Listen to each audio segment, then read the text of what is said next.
When you sent me packing down Green River Valley, I knew that if you couldn't, then no one would have me.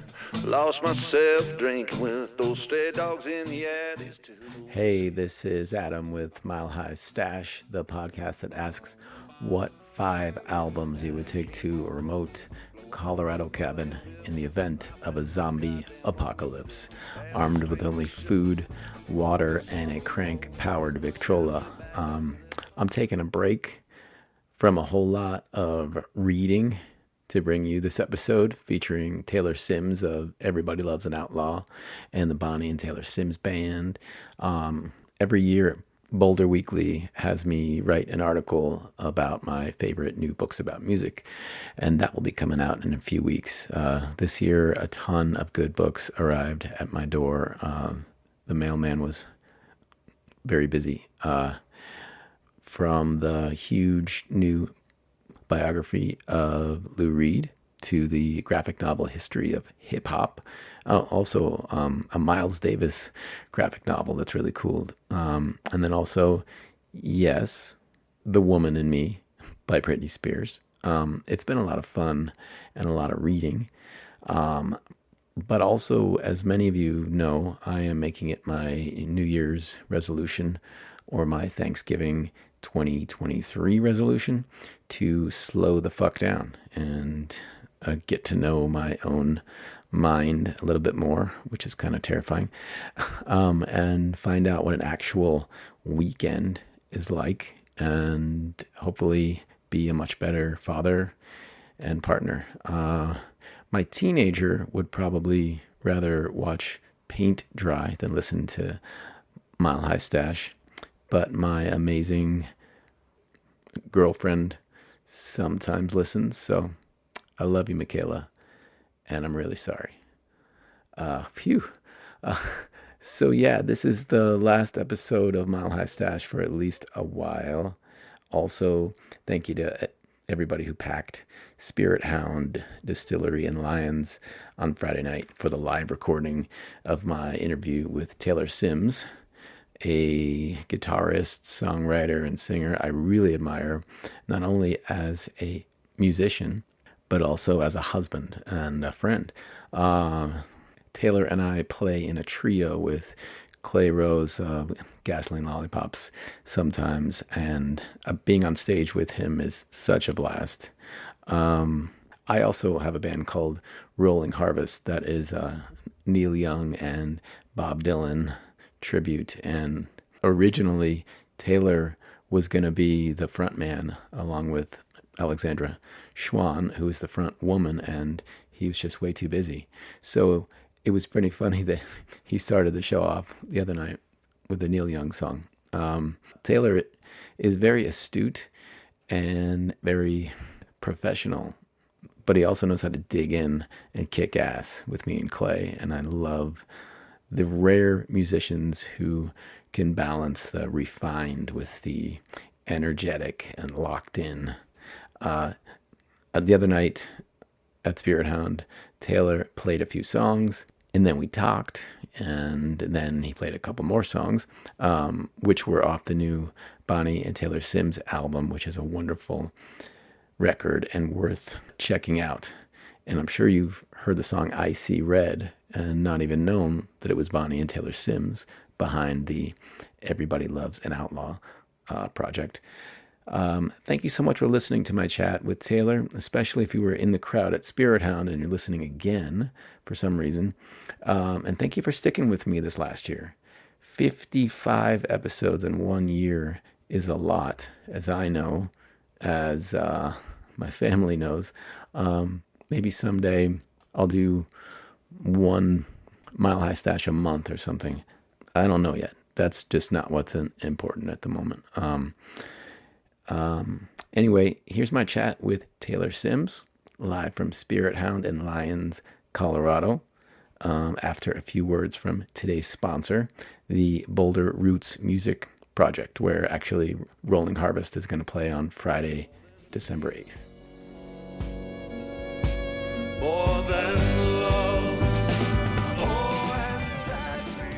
The Boulder Roots Music Project believes in the power of music to make the world a better place, and all music starts locally. The Roots Music Project empowers artists and audiences to connect and create a thriving and inspiring local music scene. Based in Boulder, Colorado, the Roots Music Project's mission is to foster a DIY music scene with events such as concerts by local and national musicians, open mics, live interviews, and workshops. Head to rootsmusicproject.org for their event calendar and more information about this great Boulder nonprofit music incubator.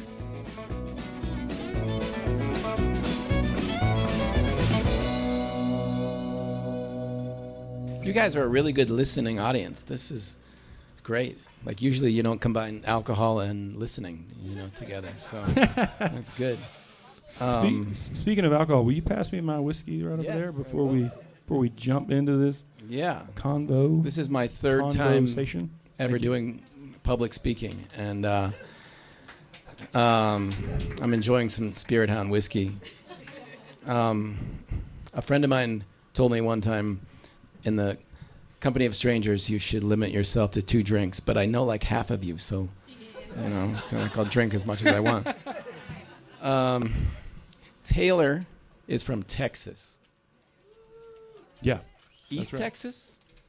No, West Texas, northwest Texas to be specific. Yeah. On the Canadian River, in a little town called Canadian, Texas. Canadian, Texas. Yep. And Bonnie and Taylor have a new album, which is, as a journalist, I use words like eponymous. So it's an eponymous album. It's self-titled. I don't even know what that means. Really? What does eponymous mean? Self-titled. Yeah. Yeah. Okay. When you start writing about music as a teenager, you learn posthumous and eponymous. Those are the 2 words. Well, one day they'll use posthumous, maybe they won't on me. I don't know. Yeah. I want to know the story behind this song, Texas Again. Okay. Well, it's I wrote it a few years ago, and it's rare that I feel nostalgic for Texas, even though that's where I grew up and that's where I'm from, and that's where a lot of my that's where my formative years were. Colorado is home, but occasionally I get nostalgic and I start missing the family. I start missing the geography. I love that state for its geography and its its history, as storied as it is. And so I sat down and I had the first 3 lines of that song, and I had them for a long time. And for me as a songwriter, I'm a really slow songwriter. I'll hang on to ideas for 10 years. It'll take me. There's multiple songs that I have that have taken me 10 years to write or 10 years to finish, and I'll take long breaks away from stuff, And that was one of them. I had 3 lines, and I thought I was like, that is so good. I love this. I happened on it, and I felt like it was dictated to me, and I just loved it. And it took me forever to finish it, and then finally I wrapped it into a song about Texas and my childhood and my great grandparents and some of my personal family history. Yeah. And and then it came out, and this recent album was a perfect place to put it, and the band that we have now is a perfect vehicle for it, and so it came out in a really organic, natural way, without any real intention or placement that any place that I thought it would go. It just felt right, and so that's how it ended up. Yeah, it was surprising in that it sounds nostalgic. It sounds like you like where you're from and you miss it, but then the song Level Land, it sounds like it's the opposite of that. Yeah, it's like the vice versa. 100%. Yeah. 100%. Yeah. So, yeah, for those of you who haven't heard our new album, there's a song on there that Adam just mentioned called Texas Again, and then there's another one called Level Land, which is a song about another town in West Texas that Bonnie and I met in, and it's if you ever I hope none of you have ever been there, and I sure hope none of you ever go. It's a mistake on It's on the Llano Estacado, which is Spanish for the staked plains, and it's really more of a mistaked plains out there. There's not much out there, but there's a music school that Bonnie and I went to, and we met there, and that's where we started hanging out and started playing music together, and then started our relationship, and and then that all blossomed. And I met a lot of friends there. You know, we have musical friends that actually that I went to college with that live here in Lyons, and just created a lot of connection and a lot of foundation. And but that town is absolutely terrible. It sucks. It's a dry county. Okay, so and so there's nothing to do. There's not even a bowling alley in the town. There's a Walmart and there's a bunch of churches. And so if you like football and Jesus, it's great. It's great. You're probably gonna have a good time. But it wasn't much of a place. But the college was there. We practiced a lot. That's all we had to do. We scraped resin and we played bluegrass. Yeah.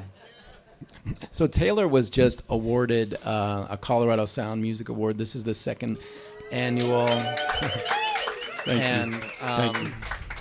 You know, tonight is almost the antithesis of the award because the award was for best secret ingredient. So the secret is out.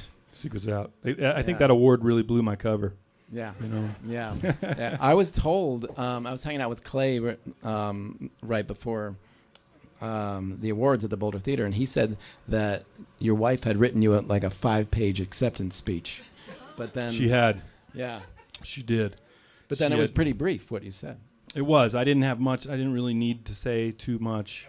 And yeah, it was I thought about it and I was like, man, maybe I should write an acceptance speech. I've never received an award that required any kind of acceptance speech. I've won awards before, but most of it was like, you know, you walk across the stage and shake somebody's hand that's wearing a robe. Right. You don't get to speak at those. Right. That's the award. That's as far as my awards go. Yeah. No, I mean and so it was brief and It was classy. it was I tried to throw some jokes in, you know, Yeah. and that was it. That's all I needed, you know. How many people here voted for Taylor and for this award? Oh yeah, Not that many. That's not love good. you guys. I love you guys. Yeah. Thank you. Yeah. Thank you all for that. It really means a lot, and it certainly. I mean, I love the Colorado Sound, and I love that it was a category, and I love that I got nominated, and yeah, so I'm very grateful. Yeah. So I interviewed Taylor maybe 2 years ago for a newspaper article, and we had tacos on a very windy day. Yeah, we did. And I learned his life story. And many of you might not know that he's from Texas, or that he met Bonnie in college, and that also, speaking of awards, I mean, you probably received a lot of golfing awards. I did. Yeah, I did. Not many people might know that he was almost a professional golfer. Well, I was almost a collegiate golfer. I had a scholarship to play golf out of high school and to go to college, and then I turned it down to play guitar. And but I was since it's all about me.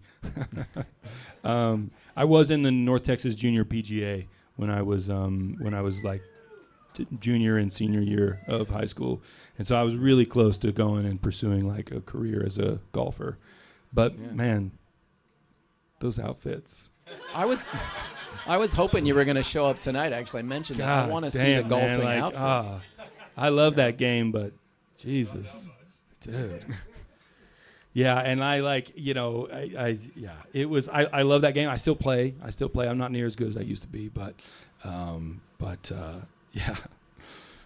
that whole scene, the whole golfing scene for those of you. I'm sure there's some golfers here. And if you're not, you can imagine, like, that's not a fun scene. It's not a fun scene to go like hang out with a bunch of golfers. Just gonna tell you right now. So music was a clear choice. Anyway, so even though I sometimes I feel like that could have been a path that I could have taken. I'm so glad that I didn't. Yeah. You're here. Fuck golf. Tell us a little bit about when you first picked up a guitar and who your guitar heroes were when you were growing up. Well, the first time I picked up a guitar and that I really remember, I happened to be at a pawn shop in Amarillo, Texas, and I was there. Me and my buddy had skipped school, and we drove to Amarillo. It was the nearest big town, which it's really just an overgrown cow town. And but there was a pawn shop there, and I looked up on the wall, and there was a white guitar with a black pickguard. And I saw it, and it hit me with the force of 1,000 waterfalls. It just hit me so strong, and I was like, what have I been doing with my life? I need to play guitar. So I got him to pull it off the wall for me. It was behind the counter. I was 16. 16.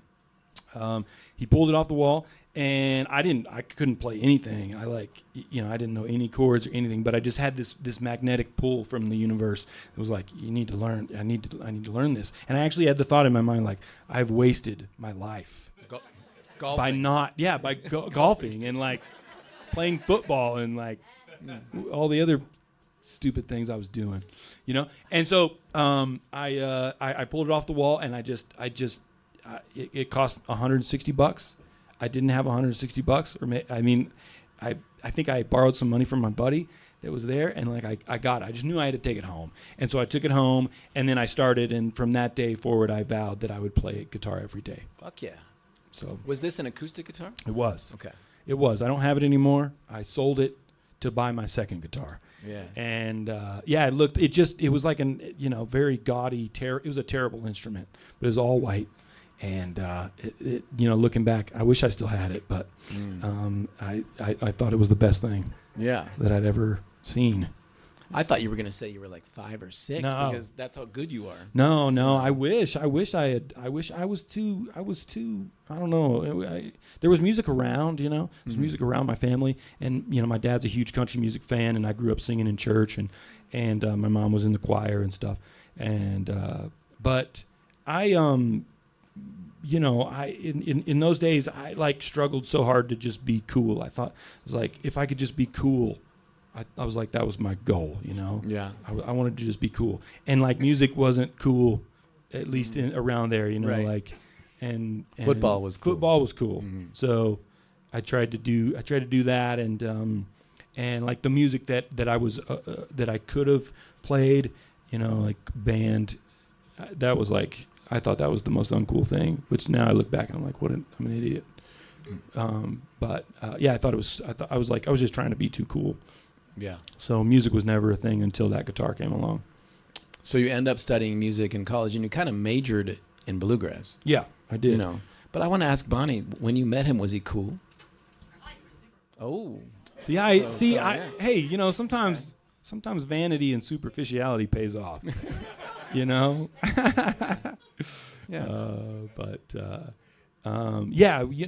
did.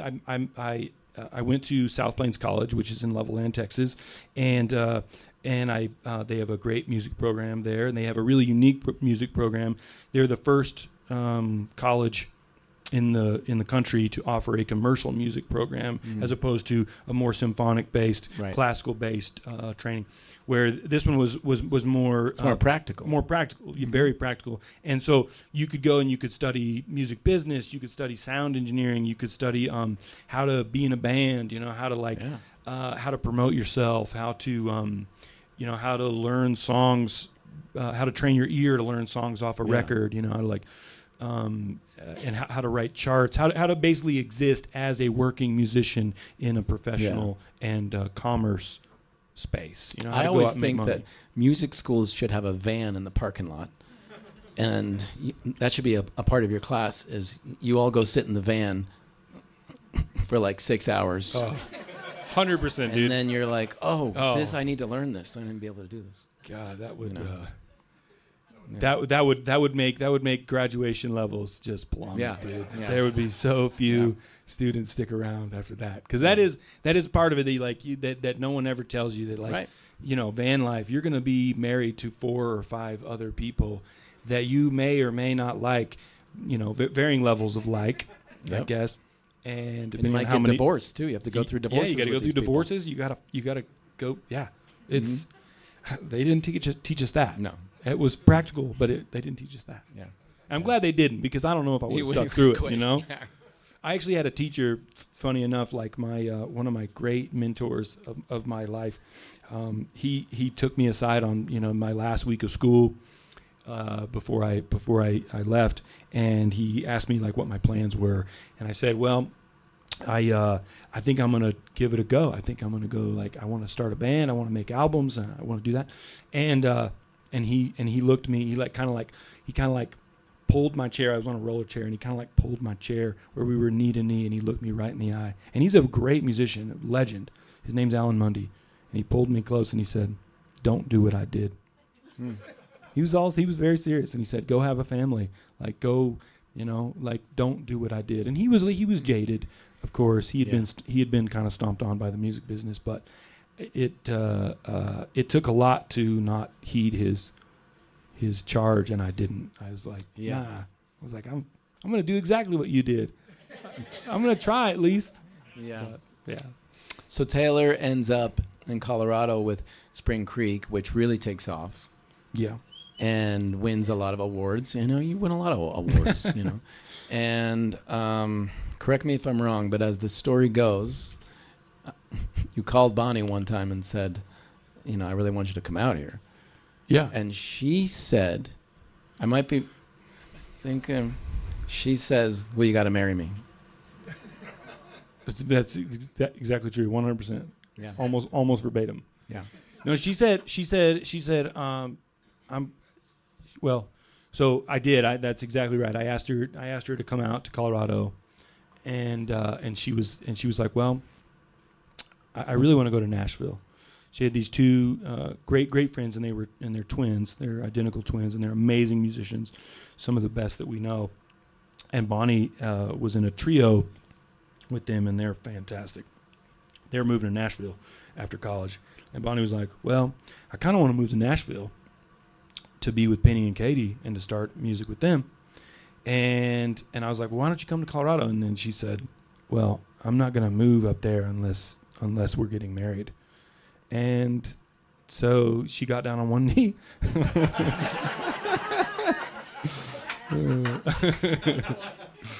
That's pretty much how it went. And then I was like, well, okay, let's do it. And yeah, and because I knew, I knew that I wanted to be a musician. I knew that I wanted to like really try and pursue it as a career, and I also knew that I'd been with Bonnie at like a year, 18 months at that point, and I was like, man, I gotta hitch my wagon to this shooting star that she is, and so I was like, well, all right, let's get married. I gotta make this happen. So we did it, and I took all of the money that I had, which was $1,800, and I bought her a ring at the mall in Longmont, the old mall in Longmont, at like Zales or some shit, and she lost it.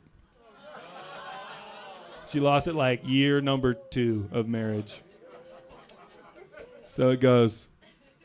It's not about the ring. No. And we've never replaced it either. And I don't wear one. I still have my wedding ring, but I weighed like 25, 30 pounds more back then, and now my wedding ring won't fit me. It falls off. So no rings. So Taylor was in Spring Creek, and Bonnie started Bonnie and Her Clydes, and it was my impression when I first met you that you had always been in Bonnie and the Clydes, and I didn't realize that it took a long time before Spring Creek disbanded, and then you were in Bonnie and the Clydes and played every fucking bar mitzvah and barbecue. Absolutely. And funeral and in the area. Car dealership opening. And old folks' homes, airport bars. Yeah. And there were a lot of times when early in your relationship, you were on the road, and she was here, and that was really hard. Yeah, that was that certainly proved to be challenging to navigate, because we were newly married, and we were going out and like we did have a lot of growth. That band was awesome, and I love those people. And we were after we won the Rocky Grass band competition, or we won the Telluride band competition and the Rocky Grass band competition in the same year. That was 2007. It's incredible. It's amazing. And that record was just now matched by the Fretliners this last summer. So wow. And those guys are fucking badass. They're really, really good. But we were the only band to have ever done that before, and so it gave us this. We went from sort of like we were working hard, we were touring, but we weren't. We were growing, but that like gave us this real strong trajectory, and we got a booking agent, we got a record deal, and we just sort of like it just picked up steam after that. And then so that was in 2007, and then 2008, 2009, 10, 11, and 12 were really, really busy years. So I was touring 100 plus, sometimes 150 dates a year, and but we hit a ceiling, we hit a plateau. We had kind of like busted into the national like scope where we had fans kind of all over the country, but they were in small pockets, and we never really hit it hard. We never like really went where it was like where we really were able to sustain and grow and manage that growth. It kind of got where we were like kind of bumping our heads against the ceiling, and then we just wore out of it. We wore out of being in the van and and being married to each other. And I love those dudes, and I love them then, and I love them now. And but I hated them then. For anybody who wants to know, if you're ever thinking about joining a band, consider it very, very with a lot of weight. Consider the nightmares you might have. Oh my God. Oh, dude. Years later. The nightmares, and I wish. That's. I got so many stories of just. Of it's for another podcast. Yeah. Tour. It's called Nightmares. That's Nightmares. The horrors of tour. Yeah. And now, the tables have turned. So the tables have turned. Your wife is in a band that I don't know. You may have heard of. They're called Big Richard. I guess. Yeah. Ow! I guess they're kind of a big deal. Kind of a big deal. Very big She's deal. out on the road. Yeah. And you're the one. Yeah. I mean, not that you're not out there doing it. Sure. I mean, you're super busy, but it is kind of like the tables. Yeah, it's a little bit of a switch, and like we definitely had a conversation like, wow, this is kind of crazy, that it just like, because, Spring Creek had a very meteoric rise. And we went from sort of zero to hero pretty quick, and Big Richard did the same, but they didn't need to win any band competitions to do it, because let's be real, like in band competitions, the real loser is the audience. So they didn't need that. They didn't need band competitions to get there. They just did it because they're badass.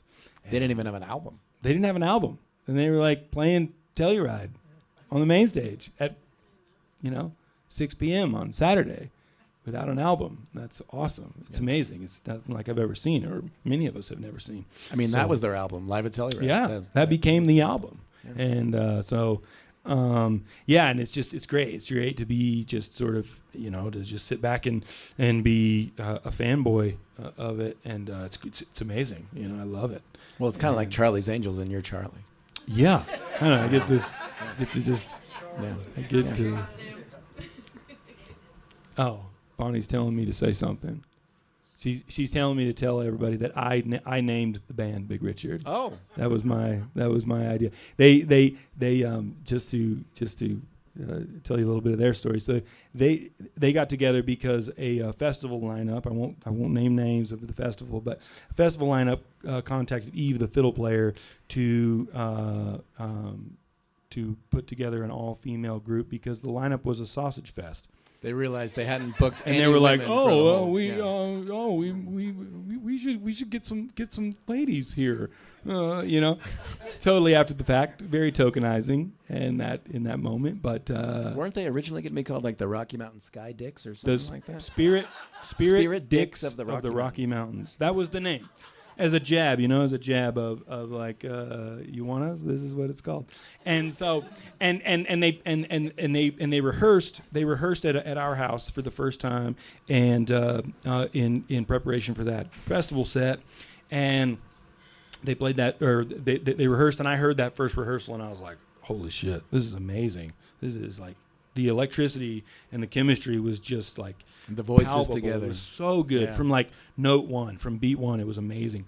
And I told him then, I was like, whatever happens with this festival set, whatever happens as you guys like in the next month or so, like this has to be a thing. Yeah. And they didn't need me to tell them that, but so they played that set, people loved it, and then they got a couple other gigs, and I was like, y'all can't use that name. Like, that name's not, people aren't going to like that. It's not going to look good in lights. Certainly not going to look good on merch. People aren't going to like that. You'll need a new name. So they were kind of going back and forth and had a text thread going, and they wanted to keep that dick theme in there, you know. And so I said, why don't y'all call it Big Richard? And it stuck. So, yeah. Everybody loves the Big Richard. That's right. Everybody loves Big Richard. Yeah. Yes, we do. Especially as a secret ingredient, I'm very excited that you're here. You're talking about yourself, and I have a lot more questions for you. Sure. But has anyone here listened to the podcast Mile High Stash? Yeah. Has anyone here been a guest on Mile High Stash? Bonnie has. So the idea, the crazy, stupid idea that somebody's phone is going up. It's like a Christmas song. It's really nice. Can I answer the phone on the? Okay. If anyone else's phone rings, I'm going to answer it. It's going to be great. I will do that. The crazy, stupid question I ask everyone who is a guest on the podcast is, what 5 albums would you take to a remote Colorado cabin in the event of a zombie apocalypse if you only had food and water and a crank-powered Victrola? So I'm going to ask Taylor Sims this. 5 albums. Okay. So my first one would be Asleep at the Wheel, Western Standard Time. All right.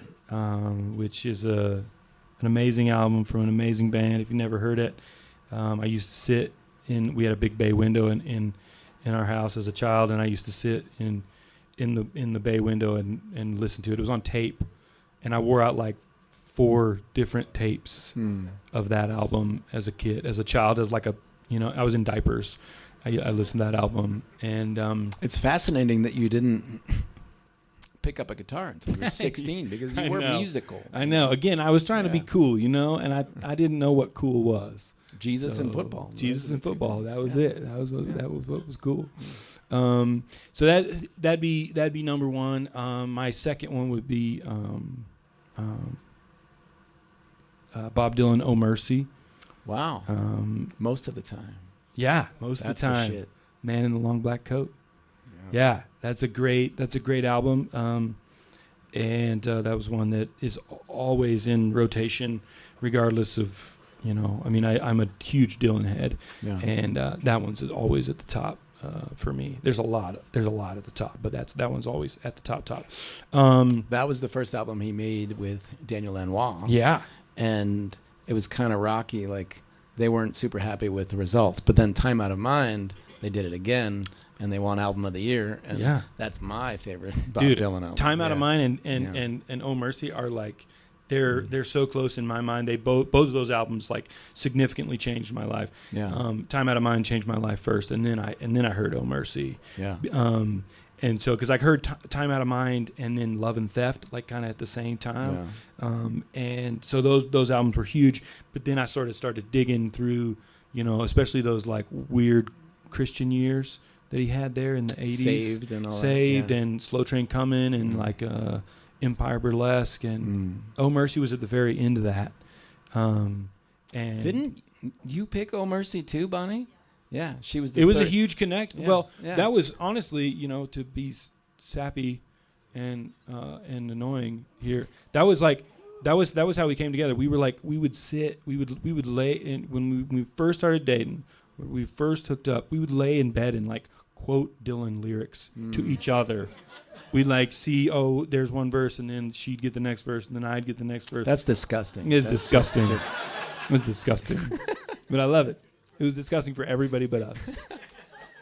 That's great. So Oh Mercy, and what's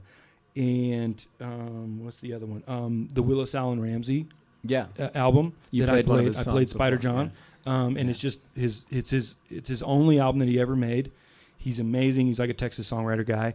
I love that you played Silver and Gold, by the way. Yeah. Yeah. I love that song. That's a song that Neil Young wrote in the 70s, but never felt like he got a good recording of. And it wasn't on a Neil Young record until like 2000. Right. But that's of the same name, of Silver and Gold. Yeah, it's a great amazing. song. Yeah. And that album was huge for me. Let's see. I did think about this beforehand. That's 3. That's 3. Let's see. On the Beach. Neil Young, Yes. On the Beach. Yeah. Love that. Love that album. Love the story behind the album even more. If y'all have ever listened to the podcast Cocaine and Rhinestones, anybody familiar with that? I do know that. Yeah. Yeah. There's an amazing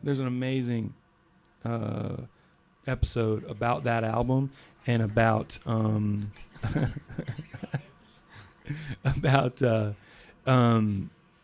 Doug Kershaw, who produced that record, who is a Cajun fiddler and like a crazy dude, just like a wild man. And he used to, like, through that whole course of that album was basically fueled by Neil Young's songs and these things they called honey slides, which was like weed honey that Doug Kershaw's wife or girlfriend at the time would make, and it was like THC infused honey, and they'd like take these huge spoonfuls, and I guess it was super strong, and they'd all like, it was a requirement that everybody that was in the studio had to take one, and then they'd start recording, and they'd record well into the night, have these wild times, and and like their process for recording that album was really out of the box. Doug was like a total vibe master. He didn't care about if instruments were in tune, if all the musicians were even there, like if the song was even finished. He was more of like, all right, let's get super high and let's make some magic. Yeah. And like they'd like lay on the floor and record laying down, or turn off all the lights and just do all this crazy stuff. And so if one you of ever the songs on the record is just Neil Young and the band. Yeah, right. And right. that's one of the best Neil Young tracks. Absolutely. And it's like, it's just such a, it's an amazing record. It was recorded in Nashville in some like side road studio that wasn't very popular, wasn't very well known. And anyway, so that one's on there. So that's 4, right? On the Beach 4. is number 4. And number 5 would maybe be, there's an album called Bluegrass Holiday. That is an amazing album. It's J.D. Crowe and Red Allen in the New South.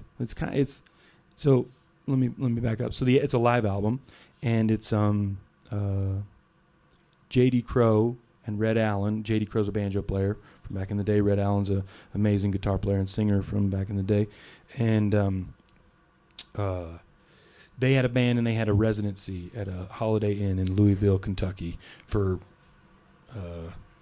crazy amount of time, 4 years or something. They played every Tuesday night at this Holiday Inn in Gasoline Louisville. Lollipops were at Waterloo for 9 years. So Ooh. 4 years is That's it's not that's not Gasoline Lollipops though. Let's not mince words here. Yeah. But yeah. I mean, I'm 4 not years saying doesn't they're as seem- good as the Gas Pops. doesn't seem that long. Yeah. Yeah. But they they made a record out of that band, out of live recordings, and it's called Bluegrass Holiday. And it's kind of a it's not for sale anymore. You have to order it direct from Rebel Records. Okay. And it used to be for sale, but now it's not, because I've looked for it again, and you have to order it direct from Rebel Records. But it's an amazing bluegrass record if you're into that. So those are the 5. So I have to be completely honest. The only bluegrass band I've ever liked is Big Richard. I swear to God. Like, I'm from Pittsburgh, and I grew up in the punk scene, and I have a hard time with kind of like the Prairie Home Companion aspect of all that stuff. And I love fully understand. I love the fact that they're, you know, they came out of the gate doing like a Billie Eilish song and a Radiohead song and all this stuff. Spring Creek was very firmly a bluegrass band. Bonnie and the Clydes, country, alt country, rock and roll. A Bonnie and Taylor Sims band is kind of an amalgamation of all these things. Yeah, it is. It very much is. My question to you is, did you ever get sick of bluegrass? Yeah. Yeah. Yeah. Oh yeah. I had a bluegrass problem for many years. I mean, yes, I did. It's a very it's an acquired taste, you know. Mm-hmm. When I first heard bluegrass, one, I didn't know what it was. I learned about it in college, and I didn't know that it was even an option musically or a genre. Right. And I had a great friend, who was the first bass player for the band Spring Creek. She gave me a couple records. She gave me a John Hartford record, a Sam Bush record, and a Tony Rice record, and I loved them. And then so I heard that, and then I went immediately to Bill Monroe, which was a bad idea. You don't want to go immediately to Bill Monroe. Why not? It's a different thing. It's what we call in the circles. It's the ancient tones, and so it's really raw and very real. But like, I did not know how to enjoy it. You know, I did not. And when I first heard it, I was like, this is awful.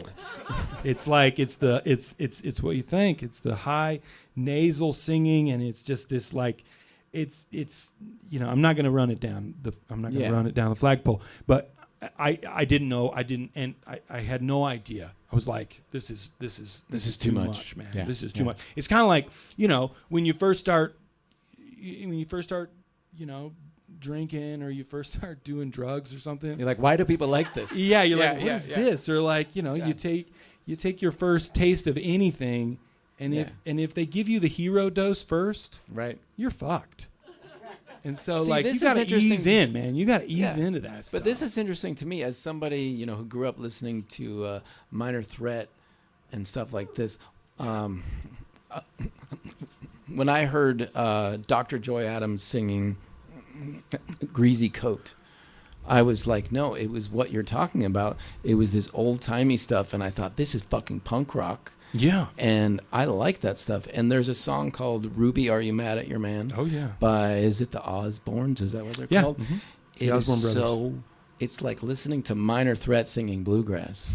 And I love it. Yeah, and man. the other stuff, it just sounds nice to me. I don't like anything that's nice. Yeah. Yeah, you know? I totally...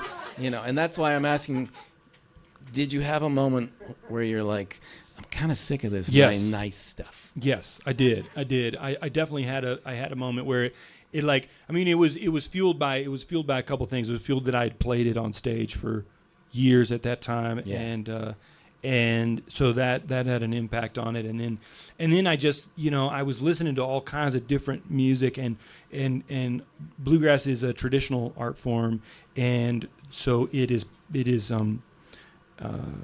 There's a lot that needs to be considered if you're really going to play it and like pay homage to it. You know, you really got to stick inside those walls. You know, there's expectations of, and like, I've never been a part of this scene, but my impression is there's almost an expectation of songs you have to play if you're a bluegrass band, and a way you have to sing, and maybe even a way you have to dress and stuff like that. Yeah. It's a it's a subculture in a lot of ways, and it's a language, and so instead of starting a band and wanting to express yourself through music that you write, there's almost this sort of this passage that you have to go through. You have to learn the traditional songs, because it's a traditional form of music. Again, you have to learn the vocabulary. Yeah. So you have to just like it's a language. Music is a language, but also like traditional forms of music are a subset of. They're like another dialect. Of language. And so in order to just drop in, you have to learn that dialect to be able to be taken seriously, just like you do if you speak a language, you learn a new language. I learned, Bonnie and I toured in Germany for a month back in 2014, and I took months of German lessons before we went, just so we could get around, because we were going to be driving. We were playing 28 out of 30 days. We were driving all over the country. We were kind of taking care of everything. We didn't have a tour manager. We didn't have any support really, and so I knew that it would be helpful. But I learned it as I got to where I could speak like probably a 6-year-old or a 7-year-old. Yeah. Where they could understand me, and I could speak from the stage and speak in full sentences and stuff, but it was more like, oh, that's cute, right? That's cute, and they were very appreciative that I tried, but I wasn't able to really communicate. I couldn't express myself. We couldn't talk about politics or religion or even what was on that sandwich that I just ate, right? So it's I didn't have a great grasp of the language, but I could get by. But it was still patting on the head, oh, that's very cute, but that's not how you say that, right. And so it's a very similar way with bluegrass and other traditional forms. I mean, traditional blues is no different. Jazz is no different. Where it's you have to learn the vocabulary. You have to have a certain amount of experiential knowledge to really be taken seriously, and you have to be kind of steeped in it in a way. Yeah. You can't just jump into it. Nowadays it's a little more open because great artists like Billy Strings and Molly Tuttle, and you go. They know their shit too, though. They're amazing. They're amazing. Yeah. They're well steeped in the tradition. But then they bring in all these other people, and the first bluegrass band that I saw live was Yonder Mountain String Band, and I didn't know anything about it at that time, but I saw them, and they were a great entrance into the rest of bluegrass, because they were more rock and roll. They were doing their own thing while still paying homage, but they were still they weren't traditional, And so for a kid at 19 that was playing guitar, wasn't very good yet, was kind of writing songs, was smoking a lot of weed, they fit right in line with what I was doing, So I was awesome, this is great. And then that opened the door to other things, and then that opened the door to other things. Yeah. So it's it's an acquired taste, just like a fine whiskey. Yeah. Can't just jump into this. Sponsored Cheers, by you guys. Spirit Hound. Yeah. So let's fast forward a little bit. The pandemic happens, and ironically, what was it like to finally have, basically a hit? Sure. So if anybody doesn't know the story, Bonnie and Taylor started working with a guy named Robbie Neville, who is a producer and songwriter and visionary, and working with licensing, and worked with Bonnie and Taylor to create an act which was kind of like Gorillaz. It's kind of like Everybody Loves an Outlaw was more of an idea than a band. Yeah. And then the song that they recorded, I See Red, ends up basically a softcore porn. Yeah. You nailed it. Yeah, and not only was the song in the movie, but the whole song was in the movie. The whole song the was entire in the movie, song. Yeah, the entire song. And at full volume. At full volume. Which is rare in a soundtrack. Yeah, during the most torrid. Anybody seen the movie 365 Days? Anybody had the pleasant unfortune of seeing that? Yeah. It's not a good movie. It's it's worth a fast forward. I'll tell you that. It's worth putting on and fast forwarding it through. It's basically like if you put it's like a Polish version of 50 Shades of Grey, Right. and Beauty and the Beast together. So if you can imagine those two movies put together, set in like a modern Polish. Yeah, it sounds terrible. Yes, it is.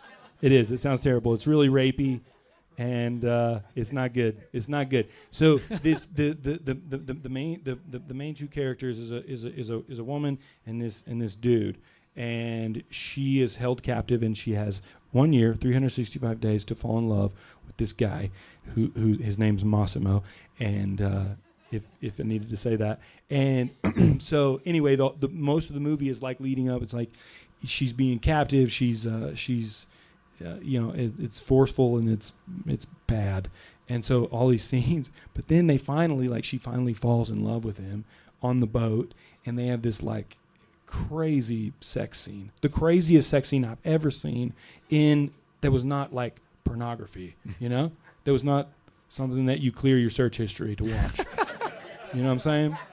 It was on Netflix, and it's like, and so they have this scene, and they play the song at full volume, the whole song, which in like in the soundtrack world, like that's unheard of. It's unheard of to hear an entire song and then it's even more unheard of to hear it at full volume, where there's no dialogue over it at all. Like they just like the scene starts, and they're like pre-coitus, and then and then the song comes on, and then it's fucking 3.5 minutes of fucking and coitus. Fucking coitus. And coitus. Anyway, so the song is like just becomes sort of so attached to that scene, and it was the biggest movie of 2020. Yeah, and then the song ends up on like America's Got Talent and like Spain's Got Talent and all this stuff. Yeah. And Spain's Got Talent. Yeah. Surprisingly, Spain's Got Talent. Spain's Got Talent. Yeah. They do. So what was it like to sort of have, I mean, you guys always wanted to have something go viral and have a hit like that. So what was it like to have that happen? But you kind of have to say, hey, wait a second, everybody, this is us. Yeah. It was kind of strategic, and it took some, like we had to be very intentional in the beginning, and I attribute none of that to me. Bonnie did it all in the very beginning, because it kind of came down the pike, and so we're just, it's in the middle of the pandemic. It's June of 2020, and we're at home, and we're just like, having a great time, not really knowing what the future would hold, but we were having a great time, and we wake up one day, and or in the middle of the day, we got a call or an email from Robbie. I was like, hey, this song's kind of doing something. It went from 15,000 spins on Spotify to 5 million overnight. And kept going from there. And kept going from there. And so the president of the licensing company, which is called Extreme Music, so the president of Extreme reached out and was like, hey, something's going on here. This is pretty cool. And then we started watching it. And then the very next day, so we went to bed that night, we woke up the next morning, and there's tons of emails in both of our inboxes. We had texts, and we had phone calls with voicemails from record companies and PR people, and from all over the world, saying, "Oh, congratulations on your hit! We'd like to take a meeting." And luckily, Bonnie, being the social media maven that she is, she jumped on it right away, and she created because we didn't have any social media for Everybody Loves an Outlaw. We had a Spotify. That was all we had. Yeah. We didn't have Instagram. We didn't have Facebook. We didn't have any of it. Bonnie jumps on basically as soon as we heard that it had gone to 5 million. Bonnie jumps on and created those accounts. And then by the next day, when it all started coming down from the record labels, they had a contact, and they had our faces with a few pictures that we'd had for Everybody Loves an Outlaw. And so they were kind of able to start piecing it together, but they still didn't know who we were. So there was this big mystery, because there was a lot of stuff with that song, like we said, played in its entirety at full volume, the whole song, right? And we were unsigned. We were an unsigned artist, and that was even more rare. And so, like, it was just everybody wanted to know who's Everybody Loves an Outlaw. Who is this? And again, that's fully attributed to Bonnie for like taking the reins and being super smart about that. Because then when those calls started coming, we were able to build that story of like, yeah, this is us. Right. Here we are, and we kind of faked it a little bit of like, yeah, we've been a band forever. No big deal, Which is true. We You have been a band forever. We have. Yeah. Well, Everybody Loves an Outlaw. We recorded under that name in 2018, and then it took 2 years until it got placed. Yeah. So it was like we had a thing. We had a profile, a little bit, and then it and then of course it was a couple months of just like I don't know. We were on Zoom for like 2 months straight, almost. Like we had Zoom meetings every day with Robbie and the team at Extreme, and then like record labels like Columbia and Sony and Universal and Republic and all these like massive record labels, and we're like meeting with these teams of A&R people and so it was just insane, But we we kind of had to just get in this mode super fast to try and take advantage of it. Yeah. And luckily we didn't have anything else going on, so we were like, all right, here we go. Yeah. We are this now. Yeah. So it's cool. So just to put a little perspective or identification on it, the only hit that we've ever had as Gasoline Lollipops is a song that I played drums on and that I pushed. Me and Bonnie have this in common of being the person who's like going to make all this shit happen. It's a song called Love is Free. Yep. Great song. Love that song. And just randomly ended up on like the Billboard charts and like all this millions of listens. Yeah. Just so everybody knows, it's like 1/3 of a cent per listen. It doesn't equal money. What equals money is going out on the road.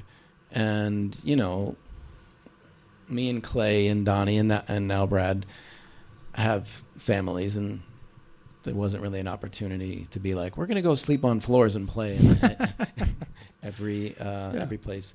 So now that this happens for you,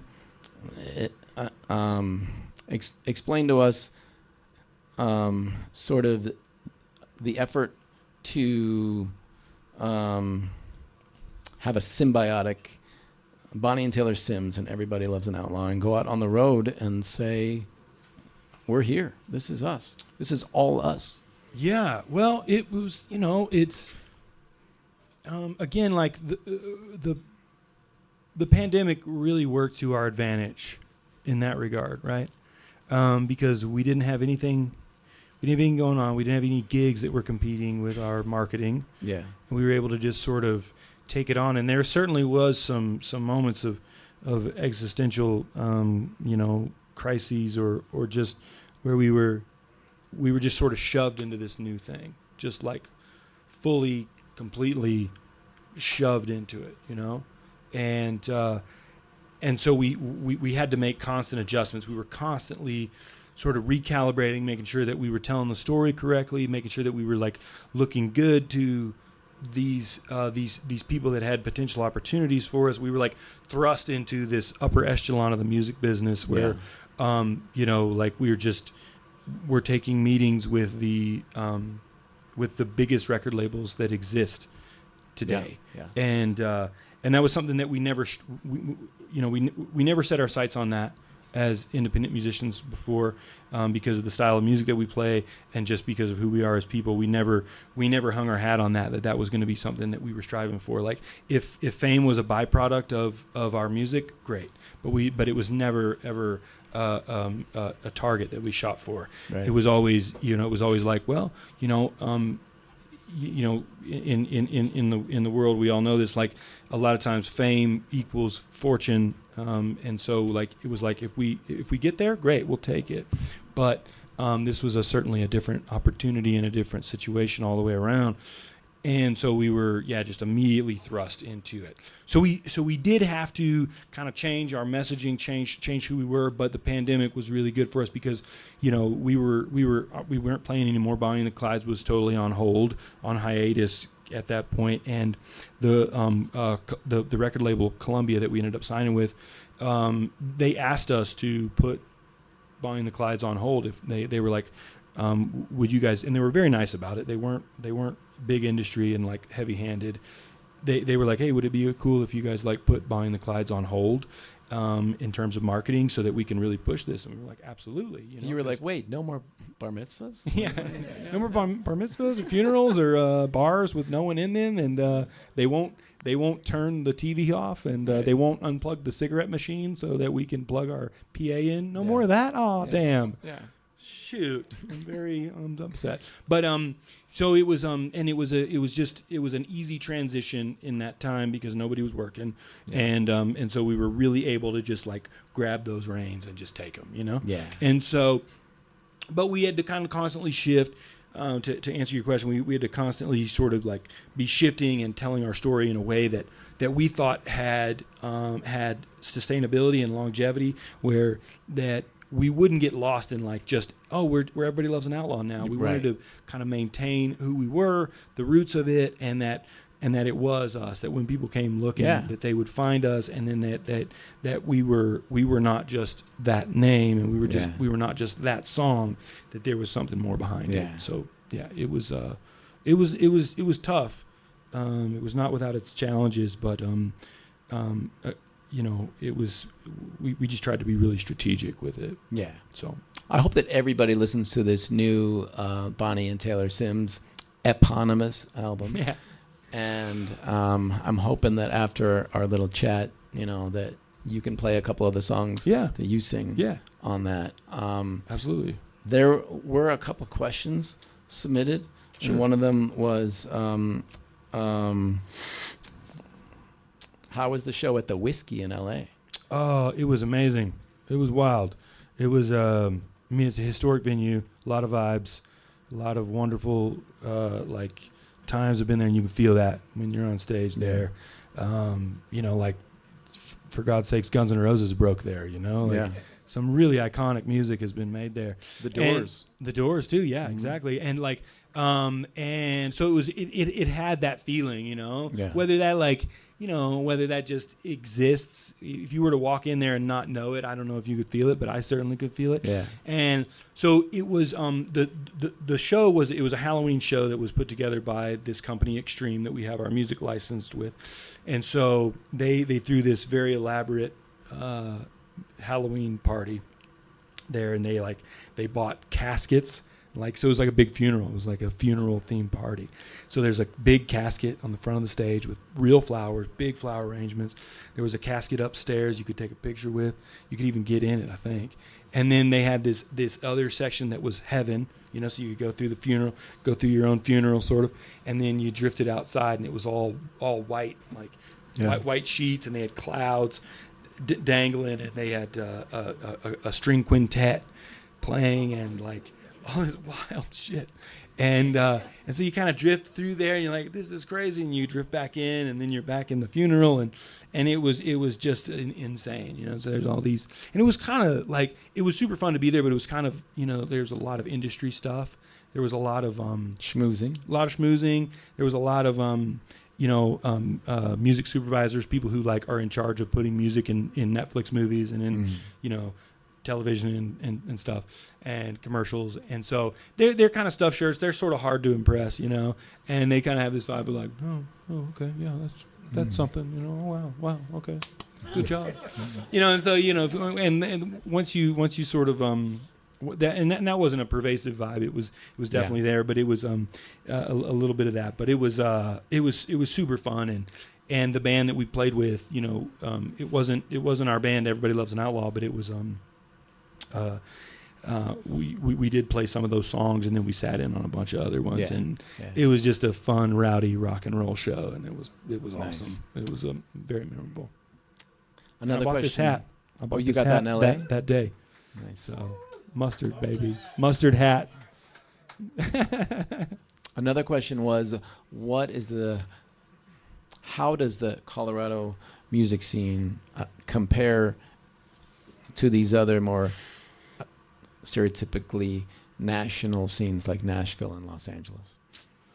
Well, I think that it's better. It's just on the face, it's better because I know it, and it's what separates it from other scenes is that it's not competitive here. You know, this is a very like rising tide carries all ships kind of scene. Like people really love each other. You know, we go to each other's shows. You know, lots of musicians will show up, and we do it really like as honest as I can be. Like other bands really care about the success of other bands, and I've never been fully in another scene like this one because I've been here my whole career, but like I've spent time in LA, I've spent time in Austin, I've spent time in Nashville, and like.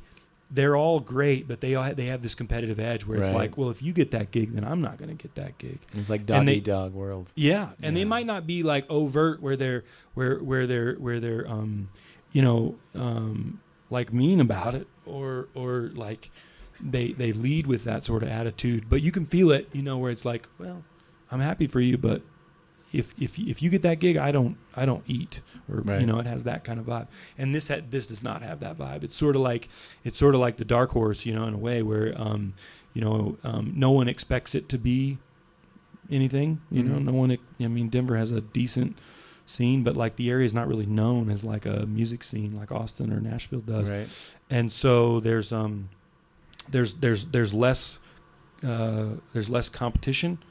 And it's less competitive, I'll say, and people really they love each other, and it's diverse, you know. There's bluegrass, there's rock, there's jazz, and there's hip hop, and there's all these great bands that have come out of here and like gone on to do great stuff and have maintained it here, like have stayed here, and this has been home base, and so like I love it, and I also have like, you know, I have a lot of other things that I love to do with my life, and like. Do you ever golf? I do. Yeah, I do. I still golf. Okay. Yeah. What do you wear? And, this. You just wear that. Yeah. No, I try to not look like a golfer. So. Do you ever get confused with Taylor Scott? No, not yet. No. Do you ever? He's way better of a guitar player than me. So I don't think you're a totally different player. I know, but he's great. He's so good. But no, not yet. Do you ever get confused with Taylor Swift? Yes, that has happened. Okay. That has happened. Like somebody will be like, they'll hear my name and they're like, "Did you say Taylor Swift?" Or somebody will be like, "Oh, Taylor Sims," and then some jerk off will go, "Oh, Taylor Swift." Like, yeah, okay. Way to word associate. Those are the same name, and the last name starts with the same letter. Good job. Okay, I'm going to open it up to Taylor to play for as long as he wants. You know, and you guys can enjoy that. Yeah. I'll just play a few songs. I really appreciate y'all being here and listening to me rattle on here. Thanks, Adam. I really appreciate it. Let's have a round of applause for Adam Perry. Thank everybody for coming out. Yeah.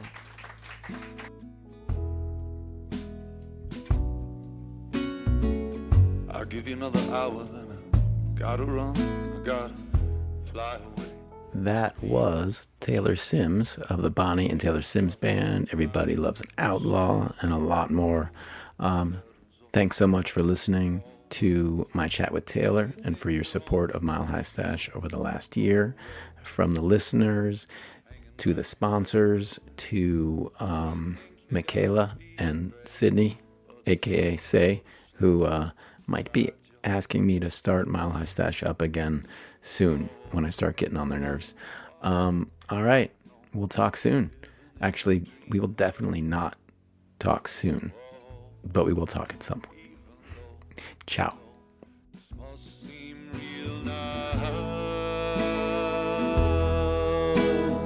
Everything will fall. I wanna go back to Montreal.